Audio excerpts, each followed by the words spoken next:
গত কয়েকদিনের মতো আজও তীব্র থেকে অতি তীব্র তাপপ্রবাহ পড়ছে রাজধানী ঢাকা ও দেশের ৮ জেলা। চুয়াডাঙ্গায় আজ সর্বোচ্চ ৪২ ডিগ্রি সেলসিয়াস তাপমাত্রা রেকর্ড করা হয়েছে, যার ফলে রাস্তার পিচ পর্যন্ত গলে যাচ্ছে। অতি তীব্র তাপপ্রবাহ চলছে চুয়াডাঙ্গা, ঢাকা, টাঙ্গাইল, মানিকগঞ্জ, ফরিদপুর, রাজশাহী, সিরাজগঞ্জ ও যশোরে। অন্যান্য এলাকায় চলছে মৃদু থেকে মাঝারি তাপপ্রবাহ। আগামী ২৪ ঘন্টায় রংপুর, রাজশাহী, ময়মনসিংহ ও সিলেট বিভাগের দু-এক জায়গায় অস্থায়ীভাবে দমকা আবহাওয়া সহ বজ্রবৃষ্টি হতে পারে। বাকি এলাকায় আবহাওয়া থাকতে পারে প্রধানত শুষ্ক ও আংশিক মেঘলা। দিন ও রাতের তাপমাত্রা প্রায় অপরিবর্তিত থাকবে।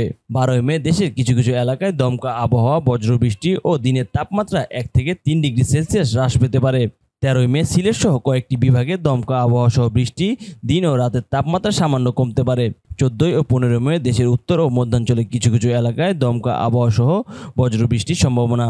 সারা দেশে দিন ও রাতের তাপমাত্রা প্রায় অপরিবর্তিত থাকবে। আগামী ৫ দিনের মধ্যে দেশের বিভিন্ন অঞ্চলে বৃষ্টি ও বজ্রসহ বৃষ্টিপাতের প্রবণতা অব্যাহত থাকতে পারে।